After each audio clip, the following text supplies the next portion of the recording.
Hi guys, I'm Shmee, hello, and welcome back to the channel where you join me today in my temporary home away from home, here in the storage at Dunt Barn, where we've got 6 of the Shmeemoblies, very colourfully parked at the moment across the racks. But today, we need to talk about something that I mentioned recently. I'm selling my Ferrari GTC4Lusso, and I'd like to tell you why. Now, there's actually an imminent arrival in the collection in perhaps the next day or two, so stay tuned for this, which will serve a similar purpose to this car, which, believe it or not, I have now owned for almost 2 years. Time has flown by, but I do have some plans for a replacement down the line, which today I'm going to tell you more about. When I take it out for a drive, I've got 1 or 2 places to go and visit. So yes, I'm sad it's going to be leaving the garage, but wait until you see what's coming next. As coincidences go, something pretty crazy and random just happened. So right after I was saying that, I got a phone call from somebody to ask me about, you guessed it, the Ferrari GTC4Lusso. Who knows at this stage if that will become a sale, we will find out soon, but for the time being, it is parked here at Dunt Barn, the temporary location for the Shmeemoblies until I get a Shmuseum set up. But we've got 5 of the cars looking pretty epic across the storage racks, if I can say so myself. Up top, we've got the 2 McLarens, 675 LT Spider in the Senna. The Heritage RS is here at the moment. The Ford GT, I did say would be back soon, but it's still off with Ford for its major second annual service at the moment. Down at the bottom, we've got the AMG GTR Pro, the Lusso, and the SLS Black Series. There's also some pretty cool stuff under the covers here. Plus, we have the Little Legends, of course. The guys behind Dunt Barn are my co-directors at Little Legends, so we've got a couple of the cars here. It's where we keep them, where the stock is based, and looking pretty awesome, especially these 2. I need to decide which one I'm going to have in my own garage in the future, of course. But let's talk about the Lusso. Why am I selling this car? In fact, you might remember that the last time this car was, I guess, the primary subject of a video was about 6 months ago, back in May. In fact, it was while I was out here, and I said, what could possibly replace it? Well, basically nothing. So why is it now going to be leaving?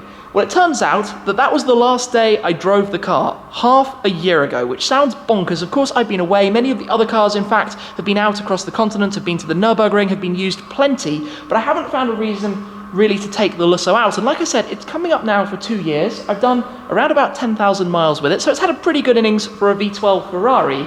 But there are 2 things. One is the imminent arrival of another Shmeemobile, a surprise, I think a car that you're not going to be expecting, but a car that in some ways I can use as I use this. But the problem is, by selling this, and I say problem, very much first world problem, the garage would no longer have a V12, and that is not right. So I will need, and I say need in the gentlest possible form of the word, down the line, to add another V12 to the garage, and that's what we'll talk about today as well. But I'm going to be taking the Lusso out for a drive. It is looking lovely in its Tour de France blue paintwork. There are 1 or 2 things I just want to get touched up to make sure it's absolutely immaculate, but it is still in fantastic condition as you would expect. We've got the normal summer wheels on, the dual-tone wheels with the diamond cut faces and the grey sides. They've got the red calipers as well tucked in behind. Inside we've got the Nero leather with some of the blue inserts and details too. But the Lusso, well, let's get it pulled out, take it for a drive and talk a little bit more about it.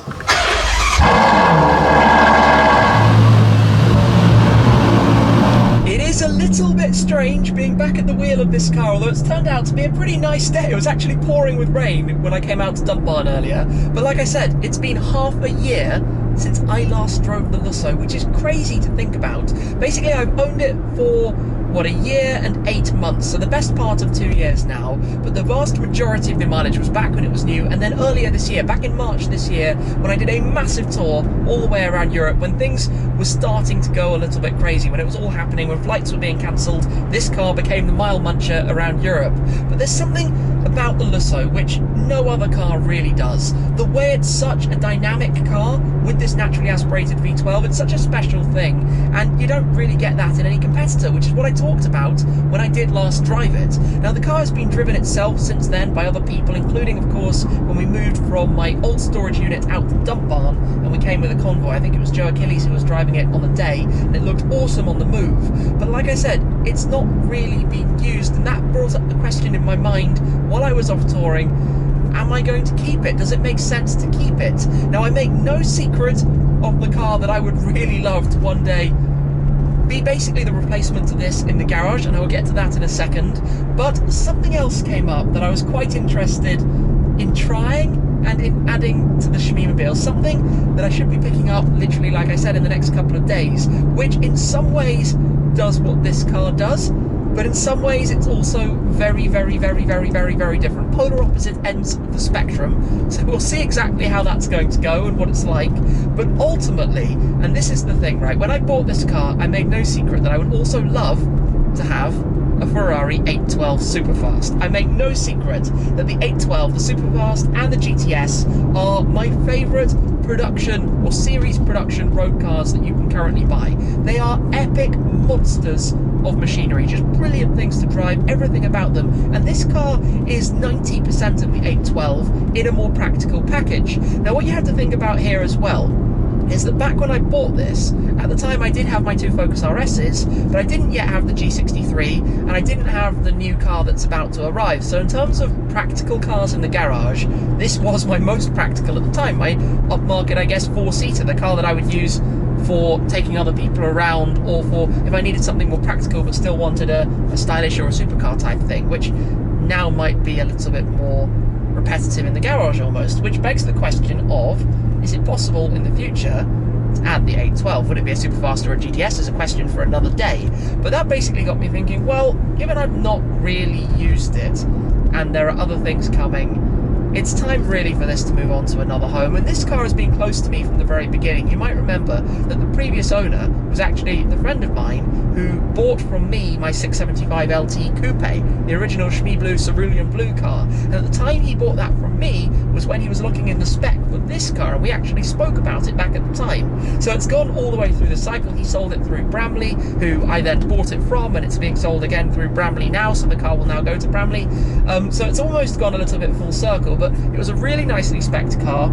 Every carbon fibre option, the fitted luggage and all sorts, which obviously all now goes, sadly, with the car, as much as I would love to be able to keep that, unless, I guess, the next owner is kind enough to let me keep it in some form, although that's probably quite unlikely. It's part of the plaque, actually. It's written on the plaque in the boot lid. So I've been with the car all the way through. It's now 3.5 years old. I've had it for about the same amount of time that the previous owner had it for, which in Ferrari world is actually quite unusual. A car that's coming up towards 4 years would generally have more owners on its history. Just the way these things go, people move from one into the next on quite a fast basis. This car actually, as with all modern Ferraris, has the 7-year servicing, so it still has 3.5 or 3 and a bit years of servicing package included, and it also has, I guess, the balance of the warranty that's remaining, and you can extend it with Ferrari's power warranty, which covers everything as well. So it's a good, you know, in my eyes, if I didn't actually currently own a Lusso, I would want to have this experience. I'm sad that there won't be another car like this. I think Ferrari will go with the Purosangue, the SUV, as opposed to another low, fast estate car of this variety. Unfortunately, I would have loved that to have continued. But don't forget that this isn't a car that I did buy from new. It's not a car that is immensely personal. The GTC4Lusso, there are lots of them out there. If for some reason I want another one, I can go and buy another one from the market and try a different specification. It's not the same as, you know, something like the Ford GT or the Senna, where I spec'd them from new and it's entirely, I would say, my car. It's the way I wanted it and I collected it from new. You know, this car, I picked it up on about 4,000 miles. It's now on about 14,000 miles, and it will do many more. As you can tell, I'm just cruising at the moment. I am in sport mode. You can go softer on the Manatino and put it into comfort. We've got the exhaust valve because I have the Novitec Switchtronic, so you can press a button on the controller to open the exhaust valve or close it depending what you like. Or if you do go into sport again and then you press the auto button to pop it into manual and you start to drop down some gears through the gearbox, we're coming up to a faster road in a second, but even into second gear, that sound, it's addictive. And this is why I said before that I need a V12 in the garage, because there's nothing like it. And yes, it's not a need. Nobody actually really needs, to use the true sense of the word, something like this. But second gear, listen to this.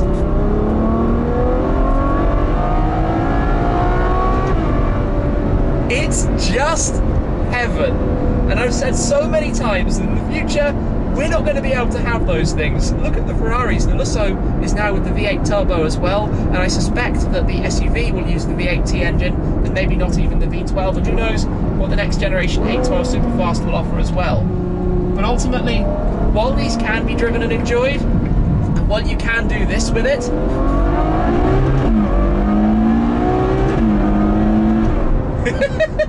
you can bet I want to make the most of it. Wow. Honestly. That is just brilliant.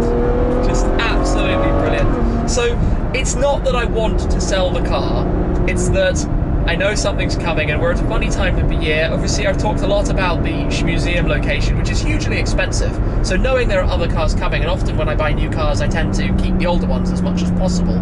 But this time around, I do need to just clear up some funds so that I can put them into the unit and try and make all of that happen in the way that I would actually like it to happen, in my dream way, basically. And there's always the option for another Lusso, or to go the 812 Superfast or GTS route down the line. So that's basically what I've been thinking. That's the reason for it. Not that there's anything wrong with this car, except for, as you can imagine, this actually happens quite regularly. When you've left the cars parked for a while, the tyre pressures are a little bit on the soft end at the moment, so I do need to inflate those just a touch.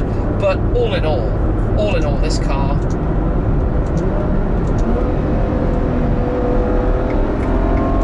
that's its party piece, the engine. That is absolutely its party piece. And it's a delight. It's one of the greatest engines ever, the naturally aspirated Ferrari V12. Interestingly, it's still letting me know about the tyre pressures, even though they're 2 bar, that's not too bad, but it would be helpful to get just a touch more air in them. Anyway, like I said, nicer day than expected. Sad times that this car is going to be departing from the garage. Maybe by the point of this garage, maybe by the point of this video, it will have found its way to a new owner. We shall have to see. The market is in a very funny place, as I'm sure you know at the moment with cars, but it's a strange one for me. Obviously, we've had the departure of the red Focus RS. We're presumably at some point going to have the departure of the Toyota GR Supra, but not at this point. And then the arrival of the AMG GTR Roadster, and the arrival of something else. And there might be another car that will leave the garage. At the end of the day, it's a bit of a shuffle around, and it might sound crazy to be buying and selling so much at once, but think about this actually, this is really quite interesting.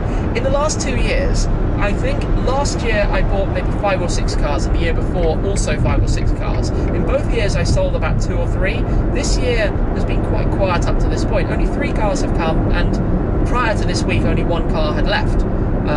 With all of the updates. Obviously also next year we've got a few new arrivals, the GT Black Series, the M3 Competition, and I guess I'll have a full garage update actually to run over everything, all the questions I see with the Shelby GT500 for example, the TBR Griffith, because who really knows, there are some open questions with both of those. Another acceleration out of the roundabout on the dual carriageway, right foot flat. Oh wow. It picks up so quickly. Obviously you've got Ferrari's hybrid 4-wheel drive system basically, which gives you the instant go. Yeah, this car will be missed. You know, this car will be missed actually, but there's a space there for the future. That was my thinking. Anyway, let's continue with the drive and see how we get along. I'm actually heading at the moment back into central London, and I apologise for the very low winter sun over my shoulder, but basically taking the car to Topaz to get it completely refreshed, cleaned up, made spick and span, so it's absolutely perfect. But driving it like this, just as a gentle cruiser, makes me remember quite how much this car has these 2 polar opposite characteristics. When you drive it like this, it's so gentle. It's a luxurious, nice place to be. You've got this fantastic, gigantic panoramic glass roof over the top of you, but it's just a smooth ride. Yet when you go into manual, when you go into sport, it becomes a seriously potent, dynamic monster that sounds unbelievable and completely out of this world. I am going to miss driving the car, there's no 2 ways about that, but I think ultimately having cars in the collection that don't get used for such a long period of time, that's where for me it doesn't necessarily make sense. I like to drive every car, and if I've stopped driving a car fully and all of the time, I think that's when it is then time to say farewell, for it to depart, to leave the Shmeemoblies and perhaps be replaced by something else that comes in instead. In the case of this, of course, that time has basically arrived. The newer cars, actually the newer Lussos, if I was to get another one, let's say in the future, also have the adaptive cruise control sensor at the front, which just makes it that one further notch slightly more luxurious, I guess. Inside here we've got the great larger screen, much improved over the FF, the passenger display as well, and a few things that were just, I guess, a big step up, because remember I had the FF for 2 years before, so I've had, well, about 4 years, because I had it for just over 2 years, about 4 years of Ferrari V12 ownership so far, 2 Ferraris. I'm sure it is only a case of time until my third Ferrari will rejoin or arrive in the garage, and I'm already actually quite excited about the prospects. I think Ferrari have a killer lineup at the moment, from the Roma to the 812 for the GTs, from the supercars, the SF90, the Pista. I did find the F8 Tributo a little bit too soft for my liking. It's that daily driver mid-engine supercar, but I guess that's where I would want the engine to be up front, more as the Grand Tourer, more like the Roma, to be honest. The Roma's infotainment systems on the inside are incredible, just brilliant, and obviously that's replicated as well in the SF90, and I guess now the SF90 Spider variant as well. So this, yeah, it's going to be leaving. We'll get to Topaz for the time being though. I'll talk through with the guys just to make sure it gets completely cleaned up, and then I guess it will be in a showroom or potentially quite soon on its way to a new customer. We shall see what the time brings. It's getting to the end of the day then, but what a beautiful afternoon it actually turned out to be. I thought it was going to be raining, miserable, grim, horrible today, but in fact, for a last drive with the Lusso, to be honest, it could have been an awful lot worse. I really enjoyed owning this car. My second Ferrari, as I said, Shmeemoblies, the same plate that I had on the FF before. I think we just heard the start-up of an Aston Martin V12 in the background, but this thing just looks awesome. TDF blue with these wheels and the red calipers, I think has suited it really, really nicely. Of course, my FF was in Le Mans blue with a crema interior, so a more comfort or luxury spec, we could say, than the spec of this, which has all of the exterior carbon as well, the carbon front lip, the carbon side fins, the carbon side skirts, just an all-round really nice spec, very highly spec'd, in fact, really high equipment level. And like I said, actually, if we come around towards the back, I've got the key here, just open up the boot very quickly, which you can do by pressing and holding the button. Powerful tailgate, which the FF didn't have. Back here, you get the personalization specifications with all of the options that the car comes with, which is really neat. It also comes with a car cover, a steering wheel cover, the trickle charger, and plenty more. Very, very well equipped, and that's what I think Ferrari do really nicely. That and the 7-year servicing package just makes it a delight to own these cars. Even when they're already a couple of years old, they still feel like they have that new shine and feel to them, especially when they're fairly low mileage. And at the end of the day, 3.5 years, about 14,000 miles, it hasn't driven all that much. That still averages out at what, just over 4,000 miles a year, or maybe just under even. So still fairly low in the grand scheme of things.